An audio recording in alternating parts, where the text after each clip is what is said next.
जिज्ञासु मित्रों, बहुत बहुत अभिनंदन है आपका हमारे चैनल दिव्य सृजन स्पिरिचुअल में। जैसा कि आपको विदित है कि प्रत्येक दिवस रात्रि 9 बजे हम यहाँ पर लाइव सेशन, लाइव चर्चा का यह कार्यक्रम लेकर यहाँ आते हैं और आप सभी से यहाँ चर्चा होती है। तो आज भी यह कार्यक्रम अपने समय से प्रारंभ हो गया है। आप सभी का अभिनंदन है। जो मित्र पहले से उपस्थित थे उन सभी का बहुत बहुत अभिनंदन। माला शर्मा जी, जगत नारायण जी, महेश मकवाना जी, चंदन जना जी, विजय कुमार जी, ज्योति दत्ता जी, सबका बहुत बहुत, जो भी मित्र हैं उपस्थित, सबका अभिनंदन। जुड़े रहें, बने रहें, और जो अभी आगे आने वाले हैं उनका भी स्वागत। तो जिज्ञासुओं, आज एक विषय है, यद्यपि उपनिषदों का ही विषय है, कठोपनिषद का ही विषय है, परंतु इस विषय पर पहले भी बहुत सारी चर्चा होती रही है और जिज्ञासुओं के मन में ऐसे प्रश्न उठते रहे हैं कि ऐसा क्यों कहा गया है। वह परमात्मा, उसे अंगुष्ठ मात्र कहा गया है उपनिषदों में। कठोपनिषद में उसे अंगुष्ठ मात्र कहकर संबोधित किया गया है।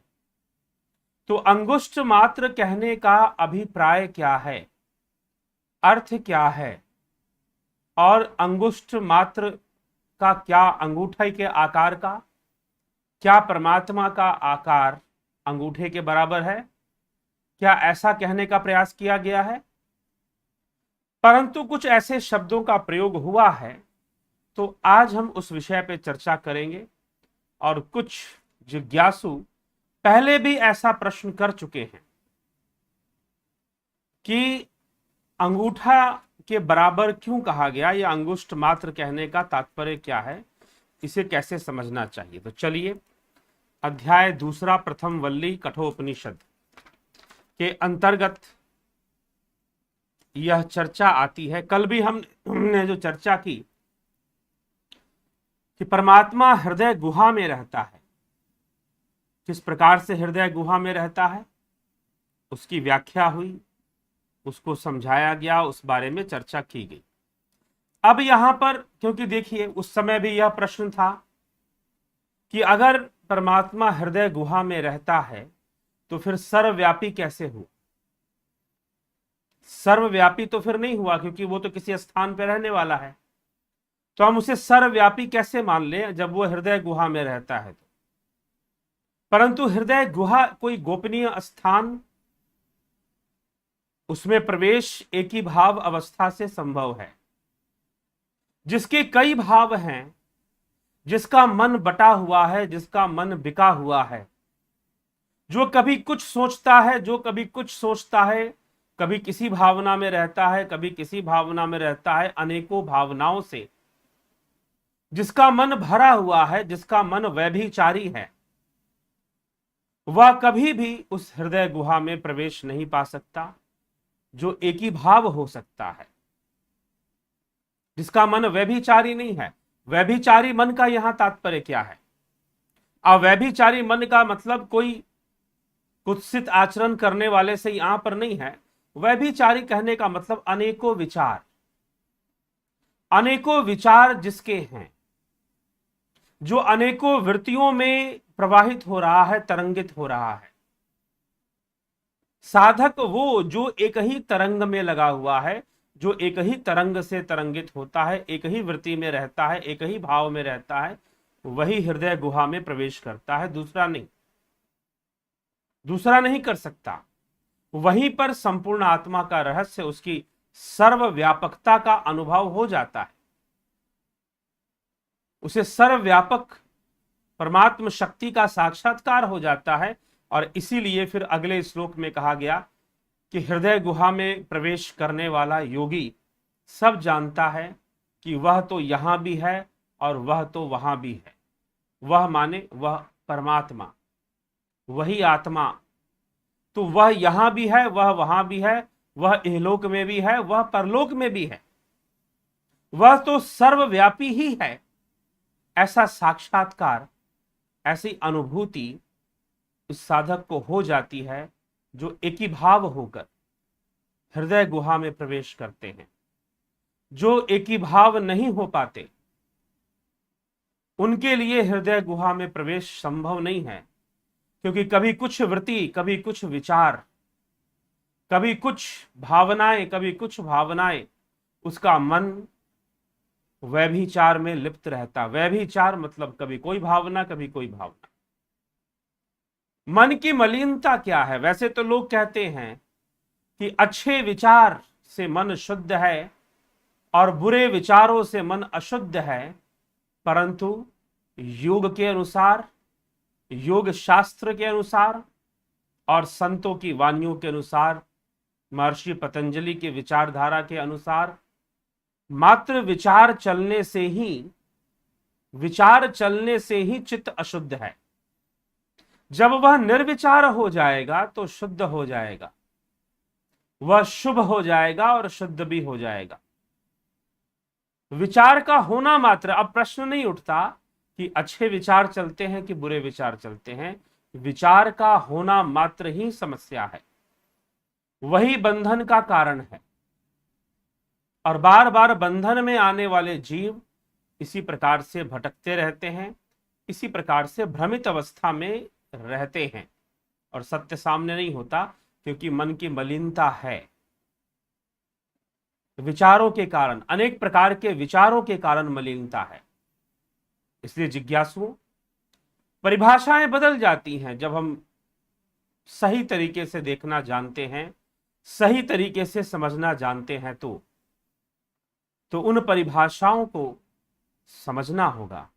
और इसीलिए हृदय आकाश का वर्णन, हृदय गुहा का वर्णन वहां पर किया गया। अब अगले रहस्यों में क्या कहा जा रहा है, आइए हम उस पर चिंतन करते हैं और चिंतन करते हुए उस विषय को समझते हैं। जो कल हमने सुना उसमें कहा गया, यदे वेह तदमुत्र यदमुत्र तदन्वी मृत्यु स मृत्यु मापनोति यह इहनानेव पश्यति। अर्थात यहां इसका तात्पर्य क्या है कि जो परब्रह्म है वह तो वही वहां है जो वहां है जो यहां है, वही वहां जो यहां है और वह वहां भी है। वह मनुष्य मृत्यु से मृत्यु को प्राप्त होता है, इस जगत में अनेक की भांति नाना प्रकार से वह इसको देखता है। मृत्यु से मृत्यु को प्राप्त होता है, तो वह जो परमात्मा है वह पृथ्वी लोक में भी है, परलोक में भी है। ये लोक मतलब इस धरती पर जहां मनुष्य रहता है, और परलोक जो मृत्यु के उपरांत है, तो वहां पर भी वो है। तो एक ही परमात्मा अखिल ब्रह्मांड में व्याप्त है, जो उन एक ही परब्रह्म को लीला से नाना नामों रूपों में प्रकाशित देखकर मोहवश उनके नानत्व की कल्पना करता है, उसे पुनः पुनः मृत्यु के अधीन होना पड़ता है। अर्थात जो ईश्वर को उसके नाना रूप, ईश्वर परमात्मा, उसी सनातन के लिए कहा गया है, जो उसके नाना रूपों पर, अब उसके दो रूप हो गए, एक उसके नाना रूप हो गए जो अनेक प्रकार से वो अभिव्यक्तियां करता है अपने सकाश से, अनेक प्रकार से वह जो अभिव्यक्तियां करता है वह रूप हो गया, और एक उसका समाधि और ज्ञान और हृदय गुहा में जो रहस्यमयी जो रूप प्रकट होता है, जो निर्गुण रूप में है, वह दो हो गए। लेकिन जो नाना रूपों में उलझता है, नाना रूपों को देखता है, नाना रूपों को चर्म चक्षुओं से देखना अलग विषय है, लेकिन उन्हें अलग अलग समझना एक अलग विषय है कि आप उनको अलग अलग समझते हैं। आप शिव और विष्णु में भेद समझते हैं, आप अलग अलग समझते हैं। तो जो अलग अलग समझते हैं वो कभी भी इस जन्म मृत्यु के चक्र से पार नहीं उतरते, वो बार बार इस मृत्यु लोक में आते रहते हैं और मृत्यु को प्राप्त होते रहते हैं और अनेकों प्रकार के दुखों को भोगते रहते हैं। यही गति उनकी बताई जा रही है इस श्लोक के अंतर्गत। तो मृत्यु से मृत्यु को ही प्राप्त होते हैं, अर्थात मृत्यु के बाद उनका कोई कल्याण नहीं, वो फिर से मृत्यु लोक के अधीन होकर और मृत्यु का भोग करते रहते हैं। तो बार बार जन्म लेना, बार बार मृत्यु को प्राप्त होना। जन्म बारंबार पाया, मरण दुख हर बार झेला, पुनर्जननी जठर में या, सुख दुखों का खेल खेला, पार करना हे अगम, संसार सागर विश्व भारी, पाही प्रभु अवलंब तुम्ही अब मुरारी। पुनरपि जरणम पुनरपि मरणम, पुनरपि जननी जठरे शयनम, इस संसारे खल दुस्तारे, कृपया पाही पार। तो बार बार जन्म लेना, मृत्यु को प्राप्त होना, और फिर बार बार दोबारा जन्म लेके मृत्यु, ये चलता रहता। किसके लिए? जो नाना रूपों को अलग अलग समझता है, जो ये कहता है कि शिव अलग, विष्णु अलग, कृष्ण अलग, राम अलग, देवी अलग, जो इस प्रकार से अलग अलग समझने में लगा रहता है, वह बार बार मृत्यु लोक में ही आता है और बार बार मृत्यु का दुख वो भोगता है। यह उसकी गति चलती है। तो इसीलिए दृढ़ता पूर्वक यही समझना चाहिए कि वह एक ही परब्रह्म परमेश्वर अपने अचिंत्य शक्ति के सहित नाना रूपों में प्रकट है, और यह सारा जगत बाहर भीतर उस एक परमात्मा से ही व्याप्त है। ऐसा ही समझना चाहिए कि वह संपूर्ण जगत उस परमात्मा से ही व्याप्त है।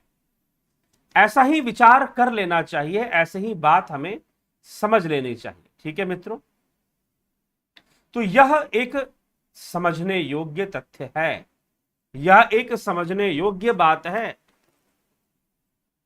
ठीक है, तो यह अगर हम समझते हैं, जानते हैं, तो इसको समझकर ही आगे बढ़ना चाहिए। अब इसी से संबंधित अगर ये बात आपने समझ ली, तब आगे की बात अंगुष्ठ मात्र वाली जो बात है और बेहतर तरीके से समझ में आएगी। चलिए, मन सैवे वेद माप्तव्यम, नेह नानास्ति किंचनम, मृत्यु सह मृत्युम गच्छति, यह इह नानेव पश्यति।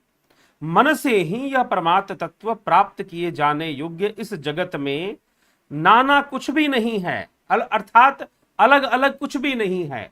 यह तो त्रिगुणी माया के वशीभूत इंद्रिय अनुभूति में वस्तुएं अलग अलग दिखाई देती हैं। यह तो इंद्रियों की अनुभूतियां हैं, यह तो इंद्रियों की समस्या है। ठीक है, कि जो वस्तुएं अलग अलग दिखाई देती हैं, नाना की भांति दिखता है, वह मृत्यु से मृत्यु को प्राप्त होता है, अर्थात बार बार जन्मता है और मरता है। परमात्मा परम तत्व शुद्ध मन से ही इस प्रकार जाना जा। शुद्ध मन क्या है? जो विचार शून्य है। शुद्ध मन अर्थात जो विचार शून्य है। एक होते हैं अच्छे विचार, एक होते हैं बुरे विचार, परंतु विचारों का होना ही मलिनता है। चित्त की मलिनता है अगर विचार चल रहे हैं, अब वो चाहे विचार अच्छे हो चाहे बुरे हो, मलिनता तो उसके होने मात्र से ही प्रमाणित हो जाती है। मलिनता तो विचारों के होने से ही प्रमाणित होती है। इसलिए जिज्ञासुओं, चित्त वृत्ति निरोधा, चित्त वृत्तियों के निरोध से चित्त की शुद्धता होती है, चित्त वृत्तियों के निरोध से चित्त की पवित्रता होती है। यह हमें समझना पड़ेगा। अगर हम इस विषय को समझते तो हर परिस्थिति में हम चित्त वृत्ति निरोध, जो योग का लक्ष्य है, और इसी से स्वरूप की उपलब्धि होती है। तो कुछ इसी तरह की बात को यहां मन की मलिनता को समझाने के लिए कहा गया। तो परमात्मा का परम तत्व शुद्ध मन से ही इस प्रकार जाना जा सकता है। इस जगत में एकमात्र पूर्ण ब्रह्म परमात्मा ही सर्वव्यापी और परिपूर्ण है। सब कुछ उन्हीं का स्वरूप है। यह परमात्मा से भिन्न कुछ भी नहीं। जो यहां विभिन्नता की झलक देखता है, परमात्मा से भिन्न तो कुछ है ही नहीं। परमात्मा से भिन्न तो कुछ है ही नहीं, वह तो सर्वव्यापी ही है। लेकिन जो भिन्न भिन्न देखता है, वह बार बार जन्म लेकर मृत्यु को प्राप्त होता है। पुनरपि जननम पुनरपि मरणम उसके जीवन में लगा रहता है। तो यह उसकी गति अर्थात उसका मोक्ष, उसका कैवल्य संभव नहीं है।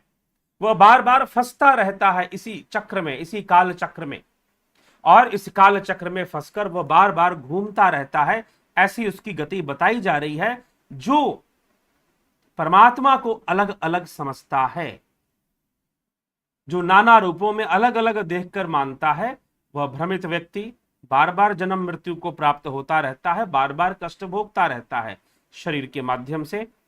तो यही है।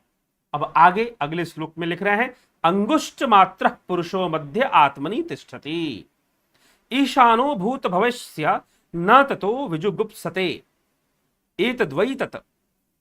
अंगुष्ठ मात्र परम पुरुष, जो कि मध्य में आत्मनि मध्य, हमारे मध्य में जिसको मान लिया गया है, भूत भविष्य, जो कि भूत और भविष्य का शासन करने वाला, उसे जान लेने के बाद किसी को भी किसकी भी निंदा नहीं करता, यही है वह।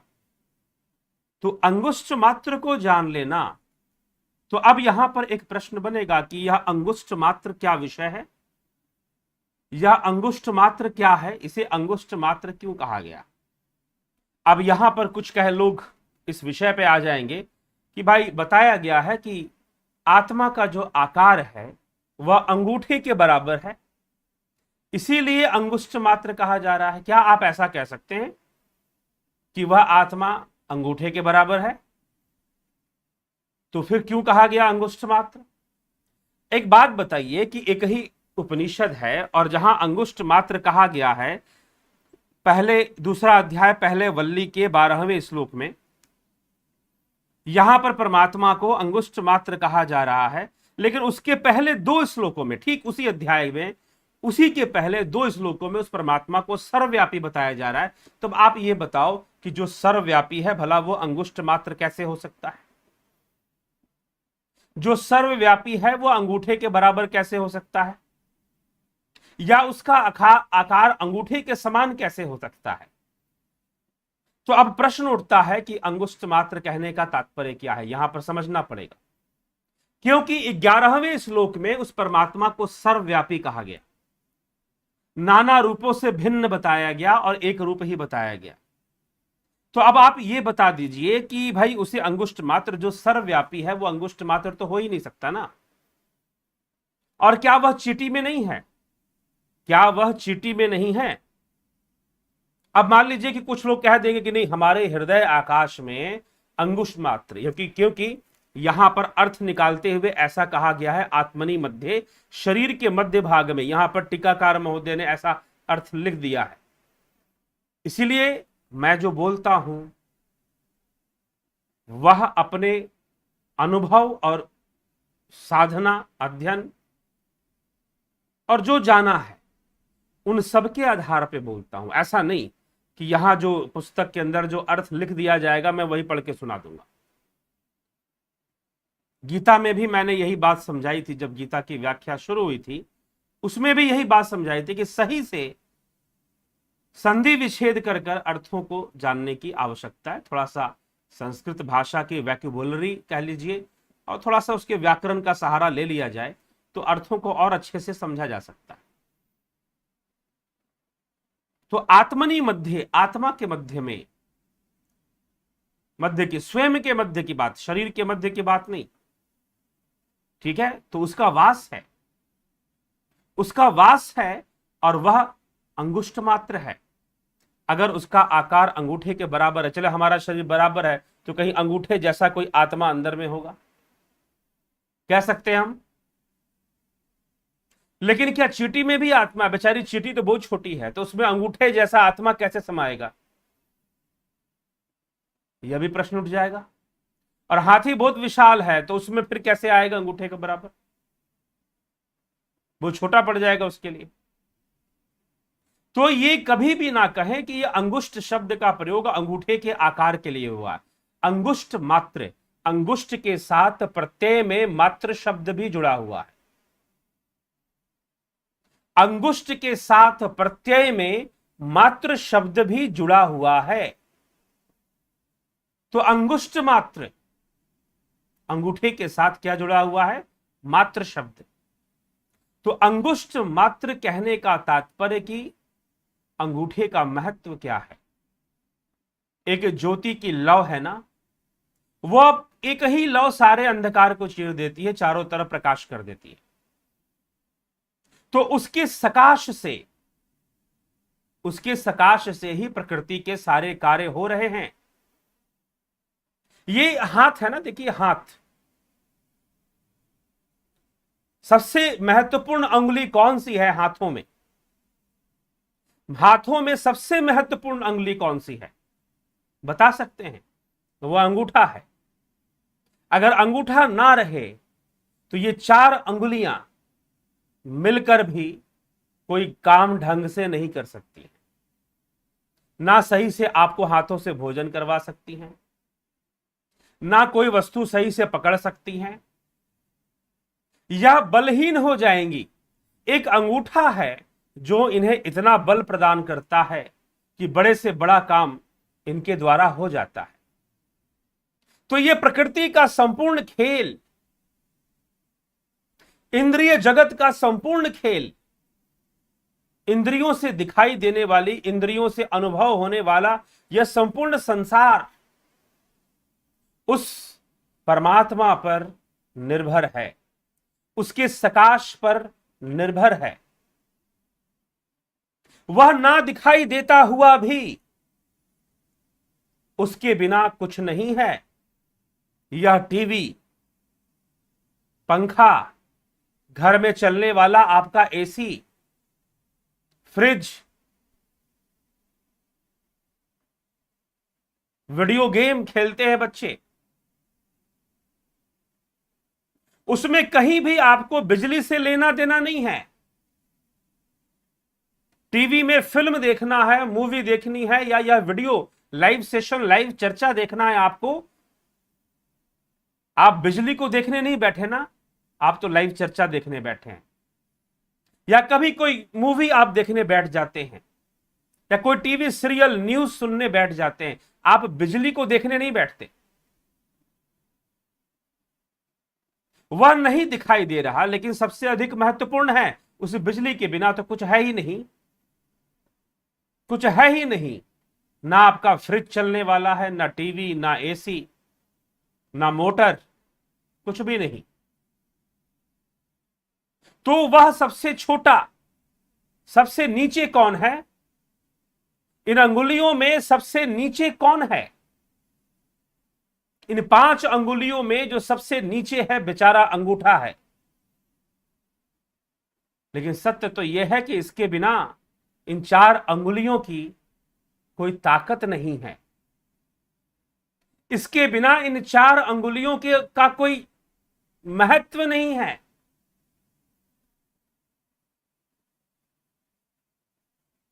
तो इसी प्रकार से वह अंगुष्ठ मात्र है, वह गुप्त होकर, वह ना दिखता हुआ भी सबसे अधिक महत्वपूर्ण है।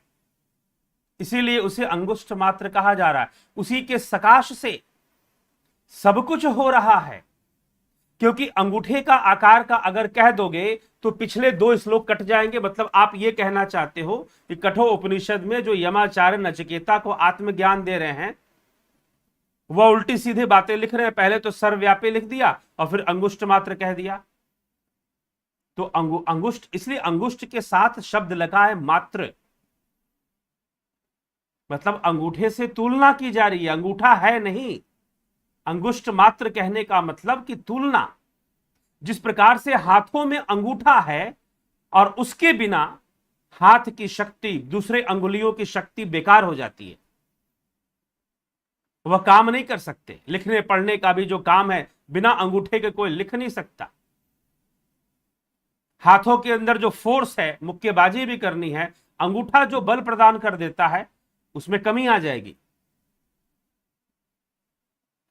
तो शक्तियां क्षीण हो जाएंगी अगर अंगूठा नहीं रहेगा तो। लेकिन फिर भी अंगूठा बेचारा सबसे नीचे है, सबसे छोटा है। ठीक है, तो यही समस्या है, इसी तथ्य को समझना है।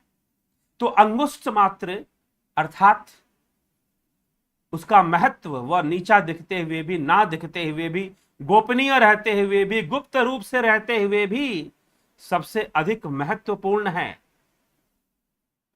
तो मित्रों, यह विषय इस प्रकार से समझने योग्य है ऐसे इसको हमको समझना है। तो इसीलिए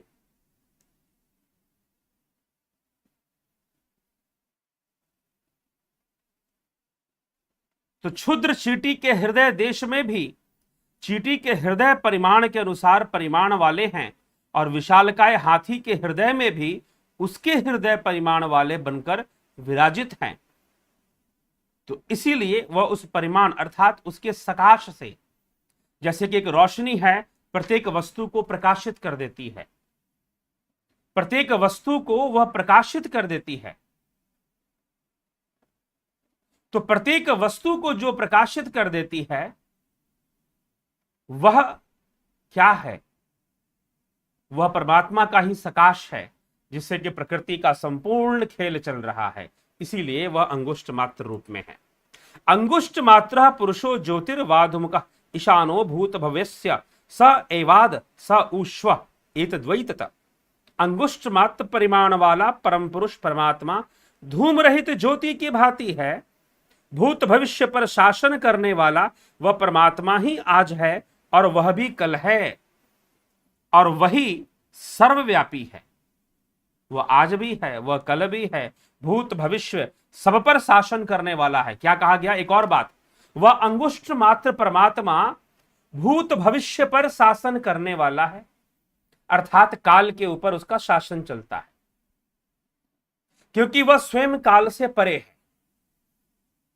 और वह ज्योति रूप होकर, ज्योति होती है ना, एक दिया जो जलता है, उसका आकार भी अंगूठे के बराबर होता है। तो इसीलिए यहां पर अंगुष्ठ मात्र को क्या कहा गया इस श्लोक के अंदर? अंगुष्ठ मात्र पुरुष अधूम कह ज्योति, अधूम कह ज्योति, बिना धुएं के ज्योति, बिना धुएं के ज्योति, ऐसी ज्योति, ऐसी अग्नि जहां कोई धुआं नहीं निकलता, ऐसी अग्नि, ऐसी ज्योति जहां कोई धुआं नहीं निकलता। तो जो ऐसी ज्योति है, उस ज्योति को जान लेना, वह ज्योति ही अंगुष्ठ मात्र है। तो जिस प्रकार ज्योति, अब यहां पर अंगुष्ठ मात्र को ज्योति शब्द से क्यों तुलना की जा रही है? क्योंकि एक ज्योति है ना, जल गई, एक लौ जल गई, वो सारे अंधकार को नष्ट कर देगी, सारे अंधकार को खत्म कर देगी। उस ज्योति के अंदर वो सामर्थ्य है, उस ज्योति के अंदर वो ताकत है। छोटी है तो क्या हुआ, वह इतना सूक्ष्म है। अंगुष्ठ मात्र कहने का तात्पर्य कि जिस प्रकार से अंगूठा इन सभी अंगुलियों में छोटा और सूक्ष्म दिखाई देते हुए भी सबसे अधिक ताकतवर है, इस अंगूठे में जितनी ताकत होती है इन 4 अंगुलियों में उतनी ताकत नहीं होती। अंगूठा इन सब के ताकत को बढ़ा देने वाला है, विकसित कर देने वाला है। तो जिज्ञासुओं, इसीलिए इसी प्रकार से हमें यह समझ लेना है कि यह परमात्मा भी सबको शक्ति प्रदान करने वाला है। इसके बिना सब ही शक्तिहीन हैं, इसके बिना सब ही शक्तिहीन हैं, इसके बिना सब बिना शक्ति के, बिना सकाश के हैं। तो इसीलिए उसका महत्व, उसकी महत्व को बताने के लिए, उसको समझाने के लिए कि वह कितना महत्व रखता है, इस उद्देश्य से इन्हें अंगुष्ठ मात्र यहां पर कहा जा रहा है। बस यही अंगुष्ठ मात्र से समझने योग्य बात है। आगे लिखते हैं इसी बात को, उसी परमात्मा की महिमा करते हुए, यथोदकम दुर्गे वृष्टम पर्वतेषु विधावती एवं धर्मान पृथक पश्यंस्तानेव नु विधावती। जिस प्रकार ऊंचे शिखर पर बरसा हुआ जल पहाड़ के नाना स्थलों में चारों ओर चला जाता है, उसी प्रकार भिन्न भिन्न जितने भी स्वभाव वाले हैं, जितने भी हमारे, उसी प्रकार जो धर्म से युक्त देव, असुर, मनुष्य आदि को परमात्मा से पृथक देखकर उन्हीं के पीछे दौड़ता रहता है, वह ऊंच नीच योनियों में भी भटकता रहता है। यह समझाने का प्रयास किया जा रहा है। ठीक है, जैसे कि वर्षा का जल जब पर्वत पे गिरता है तो वह उबड़ खाबड़ चोटी पर बरसता हुआ वहां ठहरता नहीं है, परंतु नीचे की ओर बहकर विभिन्न वर्ण, आकार और गंध को धारण करके पर्वत में चारों ओर बिखर जाता है। इसी प्रकार एक ही परमात्मा उत्पन्न हुए विभिन्न स्वभाव वाले देव, असुर, मनुष्य आदि जो परमात्मा से पृथक मानता है, पृथक मानकर ही उसकी उपासना, पूजा आदि करता है, उसे भी बिखरे हुए जल की भांति विभिन्न देव, असुर आदि लोकों एवं नाना प्रकार की योनियों में भटकना पड़ता है, क्योंकि सब कुछ तो उस परमात्मा के सकाश से ही संभव हो रहा है। प्रकृति के संपूर्ण क्रियाकलाप और प्रकृति की संपूर्ण सृजन शक्ति और सृष्टि जो कुछ भी है वो सब उसी के सकाश से संभव है। अगर उसका सकाश ना हो तो प्रकृति कुछ नहीं कर सकती, कोई विकास प्रक्रिया नहीं चल सकती है। विकसित होने के लिए उसी का सकाश अनिवार्य है और उसी के सकाश से सब होता है और सब में उसका सकाश व्याप्त है। इसीलिए भिन्न भिन्न समझना, भिन्न भिन्न समझकर चलना यह दुखदाई है और जन्म मरण का कारण है, मृत्यु लोक में फंसने का कारण है। आगे इसी विषय को और समझाते हुए, यथोदकम शुद्धे शुद्ध मासिकतम ताद्रिगेव भवति एवं मुनेर विजानत आत्मा भवति गौतम। जिस प्रकार शुद्ध निर्मल जल में सब ओर से बरसाया हुआ निर्मल जल वैसा ही हो जाता है, उसी प्रकार हे गौतम वंशी नचिकेता। नचिकेता, यहां पर गौतम जो शब्द प्रयोग हुआ है, नचिकेता गौतम वंशी थे इसलिए उन्हें गौतम कहा गया है। हे गौतम वंशी नचिकेता, एकमात्र परब्रह्म पुरुषोत्तम ही सब कुछ इस प्रकार जानने वाले मुनि का आत्मा ब्रह्म हो जाता है, अर्थात आत्मा की प्राप्ति होती है, उसे ब्रह्म की प्राप्ति होती है। यहां पर आत्मा शब्द का प्रयोग है।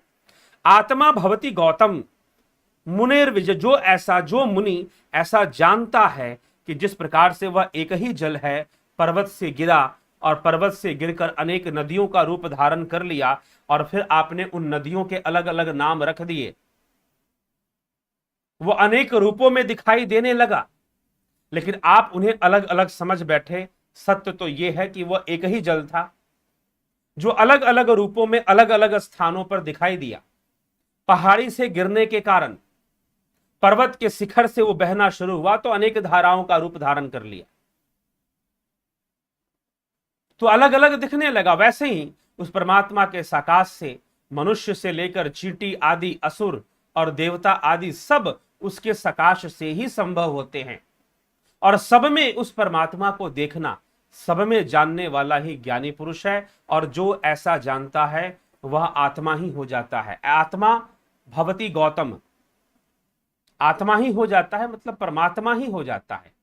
क्योंकि उपनिषदों के श्लोक आप पढ़ेंगे तो यहां टीका में परमात्मा परमात्मा लिखा हुआ मिलेगा, लेकिन श्लोकों के अंदर आत्मा आत्मा आत्मा शब्द ही लिखा जाता है। तो समझाने के लिए उसे परमात्मा कहना गलत नहीं है, क्योंकि परमात्मा शब्द ही सर्वव्यापी है। तो उसकी सर्वव्यापकता को प्रमाणित करने के लिए उसे आत्मा आत्मा शब्द की बातें इस प्रकार से कर कर तो बताई जाती है। ठीक है मित्रों, तो इसीलिए अब हम कुछ चर्चाएं करेंगे इस विषय पर आपके, और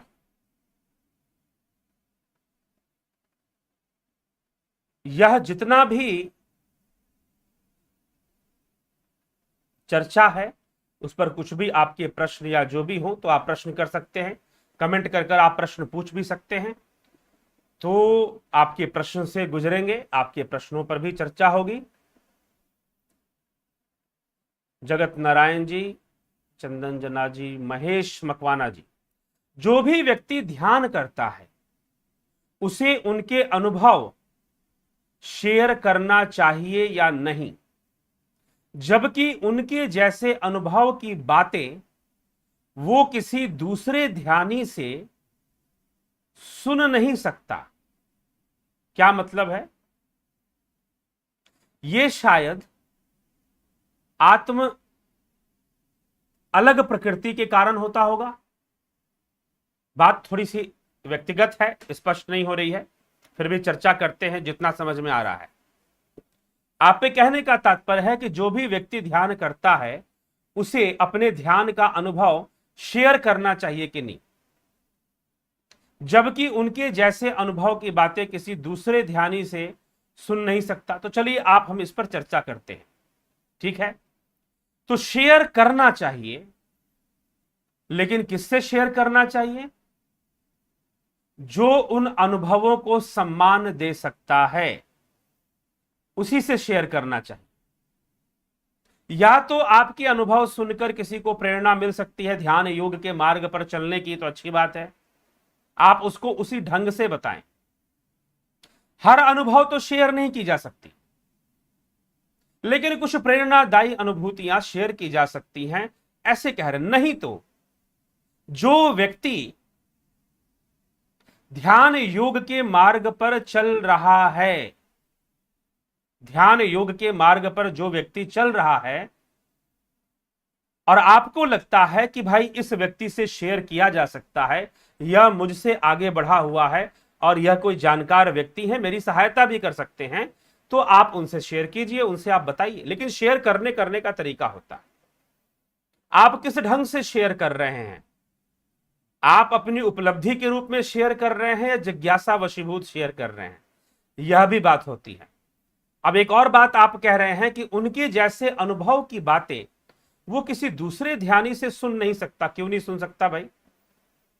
तो सुन नहीं सकता, सुन नहीं सकने के पीछे कारण क्या है? ठीक है, सुन नहीं सकने के पीछे कारण क्या है? पहले बात तो यह है कि किसी भी व्यक्ति के साथ शेयर नहीं करना चाहिए। कोई योग्य व्यक्ति है, आपकी बातों को भली भांति सुन सकता है, समझ सकता है, तो आप उसी से शेयर करें, अन्यथा ना करें। कोशिश करें कि शेयर ना ही करें। या फिर कोई ध्यान योग का मार्गी है और उसकी बातों से आपको लगता है कि हाँ यह बहुत कुछ जानते हैं और इस मार्ग में थोड़ा आगे बढ़े हुए हैं, तो इनसे बातें की जा सकती हैं, तो आप उनसे बातें कीजिए अगर आपको उस विषय में सहायता चाहिए तो बस। लेकिन साथ में एक और बात कहते हैं कि किसी दूसरे व्यक्ति के ध्यान योग की बातें वो सुन नहीं सकता, तो ऐसा तो नहीं होना चाहिए। उसे सुनना चाहिए, लेकिन उसे सुनाया क्यों जा रहा है, प्रश्न यह भी है। उसे क्यों सुनाया जा रहा है? उसे सुनाने की आवश्यकता ही क्यों पड़ गई? ठीक है, तो मित्रों यह विषय हमें अच्छे से समझने की जरूरत है। कई लोग अनुभूतियां बताते हैं कि मैं ऐसा अनुभव हो रहा है। एक बात मैं आपको बता देता हूं, परमानंद के विषय में, आनंद के विषय में, ध्यान में होने वाली अनुभूतियों के विषय में मुझसे भी कई लोग, कुछ एक व्यक्ति थे जो कि कई तरह की चर्चा मुझसे करते थे और अपनी अनुभूतियां बताया करते थे कि वो नाद सुनते हैं और कई तरह की बातें वो करते थे। तो वह अब मुझे अनुभूतियां बताकर मुझसे पुष्टि लेते थे, मुझसे पुष्टिकरण करवाते थे कि भाई मैं सही चल रहा हूं। मैंने उनको बताया कि हाँ भाई ठीक चल रहा है, आप अपनी साधना आगे बढ़ाइए, करिए, बहुत अच्छी बात है। मैं उनको इसी प्रकार से कह दिया करता था। लेकिन अब पुष्टि करवाकर कुछ, अब एक दिशा उनको दे दी गई, लेकिन फिर बार बार क्या मैंने ऐसे आनंद का अनुभव किया, तो मुझे आनंद का अनुभव हुआ, ये ठीक है ना? तो एक बात ध्यान रखिएगा, एक बात ध्यान रखिएगा। मैं एक समय की बात बता रहा हूं। कभी मैं साधनाएं वादनाएं करता था, तो थोड़ी सी कम उम्र की बात है, स्टूडेंट लाइफ में था, कॉलेज वॉलेज की पढ़ाई के समय की बात है। तो एक गुरुजी थे, उनके शिविर में मैं गया, उनके कैंप में मैं गया। प्रसिद्ध है आज के समय में, जानते ही है कई लोग उनको। तो वो ऐसे ध्यान करवा रहे थे, लगभग 20-25 लोग बैठे थे, काफी दूरी दूरी पर उन्होंने लोगों को बिठाया था एक हॉल के अंदर। काफी अच्छा माहौल था वहां पर, एसी भी लगा हुआ था हॉल में और लोगों को ध्यान करवाया जा रहा था। मैं भी वहां ध्यान में बैठा हुआ था। अब जो है उन्होंने ध्यान करवाया, लोग भी बैठे हुए थे। वो बता रहे थे कि तुम ऐसा अनुभव करो, फिर तुम चिदाकाश में चले जाओगे, फिर तुम और ऊपर चले जाओगे। अब तो आनंद ही आनंद है, अब तो परमानंद ही परमानंद है। वो बोले जा रहे थे, वो बोले जा रहे थे और लोग जो है लंबी लंबी श्वासें लेकर मस्त हुए जा रहे थे। थोड़ी सी मुझे कुछ और भी आवाज सुनाई देने की आई, तो मैंने बगल में थोड़ा सा सिर घुमाकर देखा तो एक भाई साहब खराटे भी ले रहे थे। कुछ और आवाज, अलग से कुछ आवाज सुनाई दे दी। बाकी तो सब कुछ लंबी गहरी श्वासें लेकर शांत हुए जा रहे हैं और आनंद में ही गोते लगाए जा रहे हैं। अब देखो, अब तो मात्र, गुरुजी ने कहा, अब देखो अब तो मात्र आनंद ही आनंद है। फिर धीरे धीरे सबके नेत्र खुलवा दिए। फिर सबसे बड़े आनंद में, बड़ी मस्ती में, बड़ी रुमानियत के साथ गुरुजी ने सभी शिष्यों से पूछा कि आनंद तो मिला तुम्हें? सबने कहा कि हाँ गुरुदेव, बहुत आनंद मिला, बहुत आनंद मिला। मैंने सीधा हाथ खड़ा किया, मैंने कहा कि मुझे तो कोई आनंद नहीं मिला। मैंने सीधा कहा मुझे कोई आनंद नहीं मिला। उसने कहा कि ऐसा क्यों, सब तो यहां आनंदित हो रहे हैं। तो मैंने कहा कि जब मैंने अनुभव नहीं किया तो मैं कैसे कह दूं कि मुझे आनंद मिला। हाँ, शांति का अनुभव हो रहा था, पीसफुल मैं भी अनुभव कर रहा था, हल्कापन मुझे भी अनुभव हो रहा था, लेकिन जो आनंद परमानंद, वैसा तो मुझे कुछ अनुभव नहीं हुआ। मैंने सीधा उनको बोल दिया। एक बात बताओ, मुझे एक बात बताइए, सीधी सी बात, ध्यान की अनुभूतियों के बारे में बता रहा हूं। आप खाना खाओगे, आपका पेट भर गया, कोई बाहर से बताएगा क्या कि पेट भर गया? कोई बाहर से गुरुजी बताएंगे कि पेट भर गया? यही तो समस्या है, यही तो समस्या है। आपको दे दिया जाता है सुपीरियरिटी कॉम्प्लेक्स। आप ब्रह्मज्ञानी हो गए, गुरुजी ने कह दिया अरे तुम ब्रह्मज्ञानी हो भाई, और आपने मान लिया कि आप ब्रह्मज्ञानी हैं। आप कितने बड़े मूर्ख बन गए, आपको अभी तक समझ में नहीं आ रहा। और साथ देखते देखते पूरे कुएं के मेंढक, सारे कुएं के मेंढक खुद को ब्रह्मज्ञानी होने का भ्रम पाल लेते हैं। ठीक है, और फिर पता चलता है कि वो सब काम करते हैं जो एक माया में फंसे हुए व्यक्ति को करना पड़ रहा है। तो एक बात ध्यान रखिएगा, आपको आनंद मिल गया, आपको परमानंद मिल गया, ये कोई बाहर से कोई गुरु जी बताने नहीं आएंगे। आप खाना खाओगे, आपका पेट भर गया, कोई बाहर से बताएगा क्या कि पेट भर गया? जी नहीं। जब पेट भर गया ना तो बस भर गया। आपको कोई खिलाना भी चाहेगा, आप नहीं खाओगे, नहीं जी पेट भर गया, बस जगह ही नहीं, अब कहां से खाऊंगा। तो कोई दूसरा सर्टिफिकेट देगा क्या कि भाई आपका पेट भर गया, मैं लिखित रूप से देता हूं आपका पेट भर गया? कभी किसी ने ऐसा कोई बनाया है कोई कार्ड कि पेट भर गया हो जिससे? इसीलिए यह आनंद और परमानंद का जो विषय है, यह व्यक्तिगत अनुभूति का विषय है, व्यक्तिगत आनंद का विषय। यह दावे करने का विषय नहीं है, यह सर्टिफिकेट लेने का विषय नहीं है, यह किसी से कहलवाने का विषय नहीं है कि फलाना व्यक्ति कह दे कि मैं पहुंच गया, मैंने ध्यान कर लिया। कर तुम्हारे अंदर वो शांति, वो सामर्थ्य आ जाएगा तो तुम कभी कभी इस बात की चिंता ना करोगे कि लोग उसको जान जाएं। लोग जान जाएं कि मुझे ध्यान में बहुत कुछ दिखता है, लोग जान जाएं कि मैं तो पहुंचा हुआ हूं। अरे भैया, जब तुम पहुंचे हुए हो तो लोगों के जनाने की जरूरत ही नहीं पड़ेगी, लोगों को जनाने की जरूरत नहीं पड़ेगी। एक दिया जलता है, सूर्य निकलता है, क्या किसी को बताना पड़ता है कि निकल गया? क्या सूर्य अनाउंसमेंट करता है कि भाई मैं निकल गया हूं, उठ जाओ?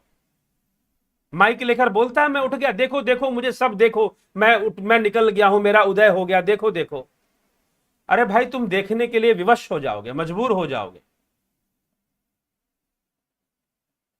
लेकिन यह दुर्भाग्यपूर्ण है कि लोग ध्यान की अनुभूतियां करते हैं और वो थोड़ी सी अनुभूतियों में हल्की सी चकमक क्या दिख जाए, हल्का सा कुछ हो क्या गया, उनको लगता है कि हम, हां आप मार्गी हैं, आप मार्ग पे चल रहे हैं, यह बहुत अच्छी बात है, यह बहुत अच्छी बात है। लेकिन अभी तो बस पहला कदम ही रखा है, अभी तो कई कदम बाकी हैं, अभी तो कई सीढ़ियां बाकी हैं जिन पर चढ़ना है। तो उसका क्या सर्टिफिकेट चाहते हो? जब वास्तव में जागृति हो जाएगी, जब वास्तव में तुम्हारी चेतना विकसित हो जाएगी, उसको मानने के लिए लोग विवश हो जाएंगे। बुद्ध बुद्ध जब 6 मास तक उरुबेला ग्राम में साधना करने के बाद सारनाथ में अपने ही मित्रों के पास, जो उनका त्याग कर कर जा चुके थे, अपने ही मित्रों के पास जब पहुंचे, उन्होंने उनका त्याग कर दिया था कि गौतम, सिद्धार्थ गौतम अब पतित हो चुका है, गिर चुका है, वह अपने चरित्र से गिर चुका है, वो उसने अपना तपस्या नष्ट कर लिया है, ऐसी धारणा लेकर, यह कहकर कि सिद्धार्थ गौतम गिर चुका है, भ्रष्ट हो चुका है, और उनका त्याग कर कर वह गया धाम से सारनाथ, वाराणसी की ओर चले जाते। और तथागत गौतम, सिद्धार्थ गौतम वहां पर मध्य मार्ग का ज्ञान समझकर, देवी सुजाता के द्वारा दिया हुआ मध्य मार्ग का ज्ञान जो श्री कृष्ण अर्जुन को दे रहे हैं श्रीमद् भगवद गीता में, बता रहे हैं कि बहुत अधिक खाने वाला बिल्कुल नहीं खाने वाला, बहुत अधिक सोने वाला बिल्कुल नहीं सोने वाला, इन लोगों से योग सिद्ध नहीं होता, समझा रहे हैं। वही बात तथागत को समझ में आई, बुद्ध को समझ में आई, गौतम सिद्धार्थ को समझ में आई, शाक्य मुनि को समझ में आई, और शाक्य मुनि वहां पर बैठ गए। शाक्य वंशी होने के कारण वो शाक्य मुनि कहलाए। ध्यान में, और फिर जान लेने के बाद जब वो चले तो कोई घोषणा करने की जरूरत नहीं पड़ा कि गौतम अब बुद्ध बन चुके हैं, गौतम अब बुद्ध बन चुके हैं। उस समय की भाषा के अनुसार बुद्ध का अर्थ है ज्ञानी पुरुष। आदि गुरु शंकराचार्य ने भी विवेक चूड़ामणि और कई जगहों पर बुद्ध शब्द का प्रयोग किया है, परंतु वह बुद्ध उस बुद्ध के लिए नहीं है, गौतम बुद्ध के लिए नहीं है। वह बुद्ध मतलब जो ज्ञानी व्यक्ति है। तो यह कोई घोषणा करने का विषय नहीं है। जब तुम स्वयं जान जाओगे तो तुम्हारे व्यक्तित्व से, तुम्हारी वाणी से वह प्रखर ध्वनि निकलेगी, वह उसका प्रकाश दिखाई देगा, वो बात समझ में आएगी दूसरों को जब तुम बताओगे। उसके लिए किसी से सर्टिफिकेट लेने की जरूरत नहीं है कि तुम्हें ध्यान में अनुभूतियां होती हैं, ठीक है? तो अभी बचपना है, यह अपरिपक्वता है कि आप किसी के ध्यान की अनुभूति सुन नहीं सकते, और किसी को बहुत बताने की आवश्यकता भी नहीं है। तुम आनंद ही आनंद अपने भीतर होगा, किसी से सर्टिफिकेट लेने की जरूरत नहीं है। स्वयं को जानने की आवश्यकता है, स्वयं को जानो बस। अपनी आत्मा के प्रति ही समर्पित हो जाओ, यही सबसे बड़ा समर्पण है। अरे जो स्वयं बंधन में है, दूसरों को बंधन मुक्त क्या करेगा? दूसरों की सेवा क्या करेगा? दूसरों का कल्याण तो वही कर पाएगा ना जो अपना कल्याण हुआ नहीं, चले दूसरों का कल्याण कर। जितना जानते हो दूसरों की सहायता करो। अगर आपको ध्यान की अनुभूतियां हैं तो अपने ध्यान अनुभूतियों से दूसरों को प्रेरणा दो कि वह भी ध्यान योग के मार्ग पर चले, उसे प्रेरणा मिले। इसलिए ध्यान अनुभूतियों को बताना कदापि गलत नहीं है, परंतु प्रचार के उद्देश्य से अथवा कुछ और उद्देश्य से बताना ठीक नहीं है, ठीक है? कोई और उद्देश्य, अगर कोई दूसरा स्वार्थ या उद्देश्य है तो वह निश्चय ही गलत है। तो ऐसा करना ठीक नहीं है। बस इतना ही मैं इस विषय में कहूंगा। और कोई दूसरा अपना अनुभव सुनाता है तो उसमें परेशान होने वाली कोई बात नहीं है। ये तो बहुत प्रसन्न होने वाली बात है कि लोग ध्यान योग में आगे बढ़ रहे हैं, ठीक है? तो इसी के साथ जिज्ञासुओं, मैं वाणी को यहां विराम दूंगा। और कोई प्रश्न? देख ले, जयंतीबाई पटेल जी, रूप सिंह खिचर जी,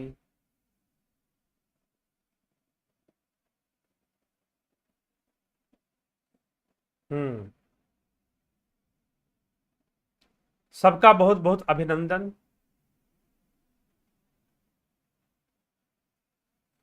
दीपक पटेल जी, पुरुष शब्द भी परमात्मा वाचक शब्द है। जी, कई जगह पर पुरुष शब्द परमात्मा के लिए हुआ है, जैसे कि यजुर्वेद में भी कहा गया है, वेदाहमेतम पुरुषम महांतम आदित्य वर्णन तमसः परस्तात् तमे विदित्वाति मृत्युमेति नान्य पंथा विदते यनाय। इस प्रकार से श्लोक आते हैं।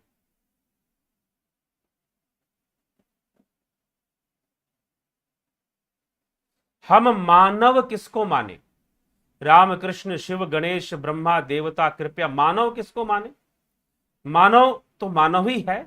मनुष्य जीवन को जो प्राप्त हुआ, और जो मनुष्य जीवन के, अगर हम शास्त्रों की बात करें तो कहा गया है, आहार निद्रा भय मैथुनम च समानमेत पशुभिन रमाण धर्मो हि तेषाम अधिको विशेषु धर्मेण हिना पशु भी समाना।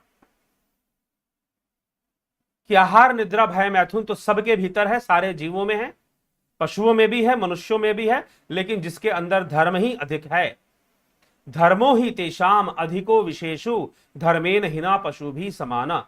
जो धर्म से हीन है वही तो पशु है। धर्मो ही तेषाम अधिको विशेषु, जिसके अंदर धर्म ही अधिक है और विशेष रूप से है, अन्यथा सब पशु ही हैं।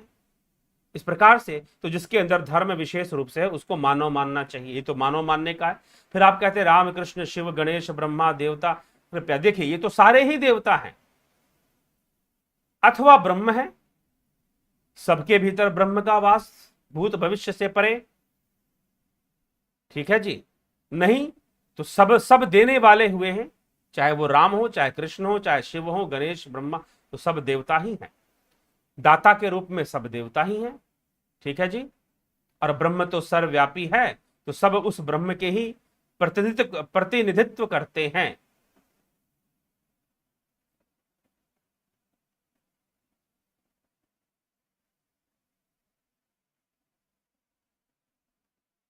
क्या संसार चेतन तत्व, जड़ तत्व, आकाश तत्व, काल तत्व, गति सहायक और स्थिति सहायक तत्व आदि शाश्वत तत्वों से बना है? शाश्वत नहीं, उस एक पुरुष तत्व से बना है। वह एक ही ब्रह्म से सब बना है, उसी का सब मैनिफेस्टेशन है, विवर्त है।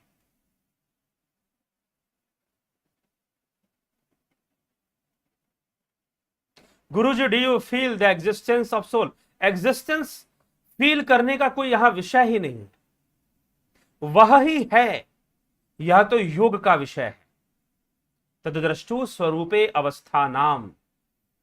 जितने आवरण हैं, पहले आवरण समझ में आ जाए, विचारों का आवरण, चित्त और संस्कारों का आवरण, वृत्तियों का आवरण, यह समझ में आ जाए, शरीर का आवरण, स्थूल शरीर का आवरण, सूक्ष्म शरीर का आवरण, यह समझ में आ जाए तो स्वतः ही आत्मा का अनुभव हो जाएगा। आप मुझसे पूछते हैं, do you feel the existence? I do not need to feel, but I know that. I know that not through thoughts, by through experiencing, अनुभव करते हुए। ठीक है, हाँ, फील कब होगा? जब चित्तवृत्ति का निरोध होगा। जब चित्तवृत्ति का निरोध होगा, ध्यान करते हुए हम सारे वृत्तियों का निरोध, सारे आवरणों का निरोध करने लग जब जाते हैं, तो हमें उसका अस्तित्व साफ स्पष्ट रूप से समझ में आ जाता है कि सबका हमने निरोध कर दिया, लेकिन हम हैं, हमारी, और हम अपने आप को एक एक्सपेंशन के रूप में देखना शुरू कर देते हैं। यह थ्रू एक्सपीरियंसेस है, यह इमेजिनेशन नहीं है, यह जबरदस्ती का फीलिंग नहीं है कि फील करो कि आपको आनंद मिल रहा है। जी नहीं। चलो क्षणिक शांति के लिए ऐसा कर लेना भी गलत नहीं है, थोड़े देर के लिए आप स्ट्रेस फ्री इससे भी हो जाएंगे, लेकिन सही में जो आनंद है, सही में जो परमानंद है, वो तो अपने भीतर ही प्रमाणित होगा, कहीं बाहर से प्रमाणित नहीं होगा। ठीक है, तो soul exist, soul has a different concept, आत्मा has a different concept. Never translate soul as a आत्मा। आत्मा is not the synonym for soul.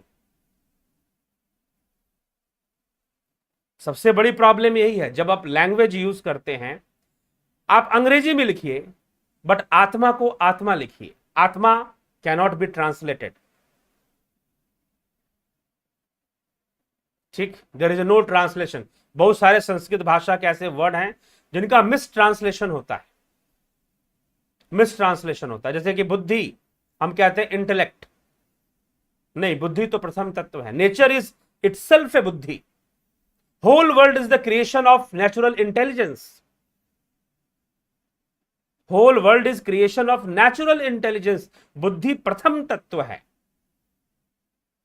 ये नहीं कि इस खोपड़ी के अंदर ही बुद्धि रहती है, ये बहुत गलतफहमी है। तो अगर हम सांख्य फिलॉसफी में आ जाएंगे, गीता का आधार लेकर जो चला जा रहा है, सांख्य आधार लेकर गीता की चर्चा शुरू होती है, तो बुद्धि इज नॉट हियर ओनली, इस खोपड़ी के अंदर मात्र बुद्धि नहीं। तो buddhi cannot be translated as intellect, soul cannot be translated as atma, and Paramatma cannot be translated as God. God has a totally different concept from Paramatma and totally different concept from Bhagavan.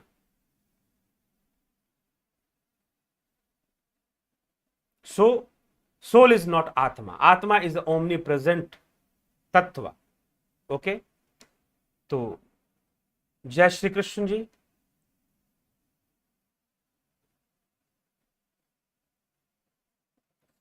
Shiv योग हमें सालों से बेवकूफ बनाया, हृदय में picture बनाकर दिखाया। धन्यवाद गुरु जी। चलो, अब क्या होता है शिव योग?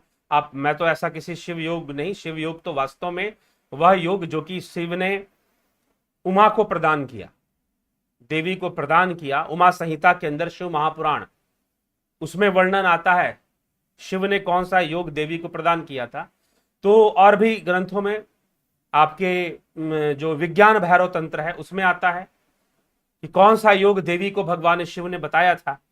तो वास्तव में वही शिव योग है। इसलिए शिव योग शब्द का प्रयोग करने के पहले भी विचार करें। ठीक है, मैं ये नहीं कहता कि आपका गलत है, आप अपने तरफ से सही होंगे, लेकिन बस इस शब्द प्रयोग पर में ही मैं चर्चा कर रहा हूं। शब्दों का बड़ा महत्व है मित्रों।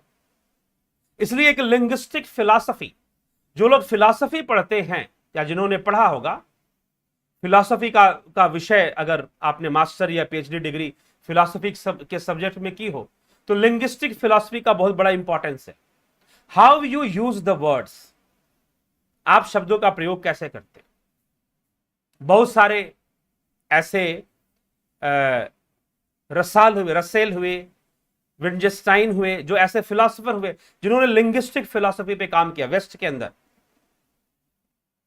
हमारे देश में यास्क मुनि एक संत हुए जिन्होंने फिलॉसफी के लैंग्वेज पर काम किया।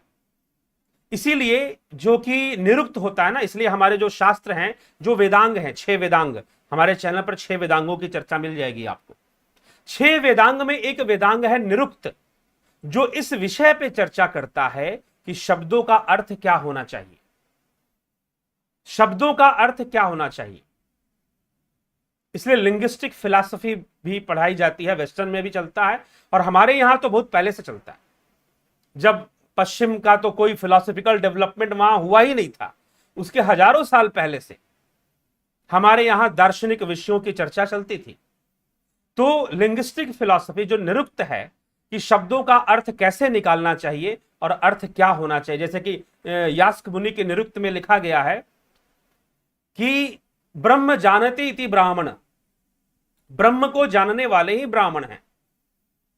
जन्मना जायते शूद्र संस्कारात् द्विज उज्जते, ब्रह्म जानाते इति ब्राह्मण, की जो जन्म से सभी शूद्र, संस्कारों से द्विज होते हैं और ब्रह्म को जानने वाले ब्राह्मण। इस प्रकार से उन्होंने अर्थ देते हुए, ब्राह्मण को अर्थ देते हुए एक्सप्लेन करते हुए लिखा है। इसी प्रकार से अलग अलग विषयों को एक्सप्लेन कैसे करना चाहिए, अर्थ कैसे निकालना चाहिए। तो वहां पर ट्रांसलेशन का एक बहुत बड़ा प्रॉब्लम आता है। तो जब हम अंग्रेजी से हिंदी ट्रांसलेट करते हैं, हमारे कॉन्सेप्ट क्यों बिगड़े हुए हैं? हिंदुओं के, सनातन धर्मियों के कॉन्सेप्ट बिगड़े हुए। क्यों बिगड़े हुए कॉन्सेप्ट? क्योंकि ट्रांसलेशन, क्योंकि आपके पास जो शास्त्रीय कॉन्सेप्ट है वो नहीं है। इसीलिए आप गॉड और भगवान को एक जैसा कर देते हो और फिर एक्सपेक्ट करते हो कि भाई ये क्या सही है क्या गलत है, फिर सोचना शुरू कर देते हो। यहां पर सारी समस्या आ जाती है। ठीक है, तो यह आप अच्छे से समझे शब्दों को प्रयोग करने के लिए।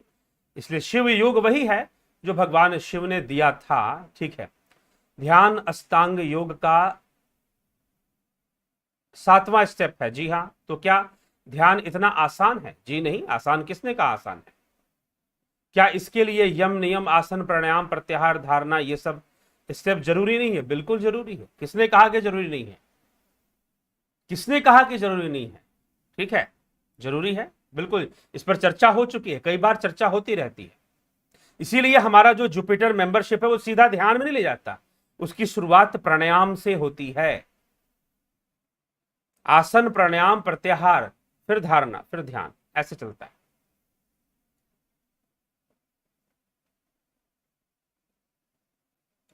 मैं जो कहना चाहता था वो आपने बोल दिया, धन्यवाद। इसलिए सवाल किया जो सब पर लागू होता होगा। ठीक है जी गोपाल जी, हाँ फिर से सुन लीजिएगा रिवाइंड कर गोपाल शर्मा।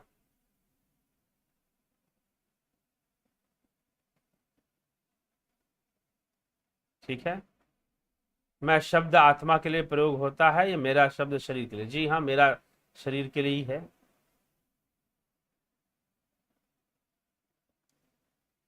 भौतिक अभौतिक गुरु क्या होता है? देखिए, भौतिक रूप से तो गुरु सामने हमें जो देने वाले हैं, प्रेरणा देने वाले हैं, लेकिन एक गुरु तत्व है, एक गुरु तत्व है जो कि सर्वदा है, सदा सदा है, भीतर ही है हमारे, कहीं से अलग नहीं है।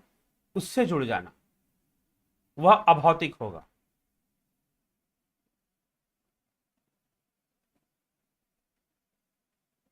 ठीक, मन का अंतिम परिणाम दुख है। अगर मन ना रहे तो फिर दुख क्यों रहेगा? काल ब्रह्म के बारे में जानना चाहेंगे?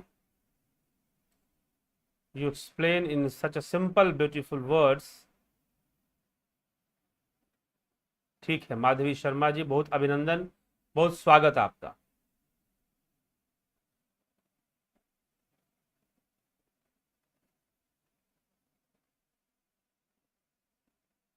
बहुत सुंदर व्याख्या सुतीक्ष्ण मुनि जी द्वारा राम जी की वंदना में अविरल भक्ति विरति विज्ञान को थोड़ा प्लीज एक्सप्लेन जरूर करेंगे, जरूर करेंगे।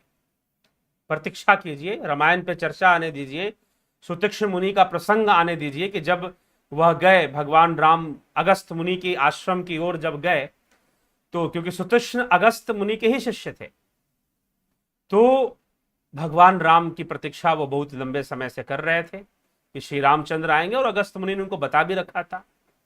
तो वही घटना है, कथा है, तो ये कथा का विषय है, तो इसलिए अभी छोड़ते हैं, समय काफी हो चुका है।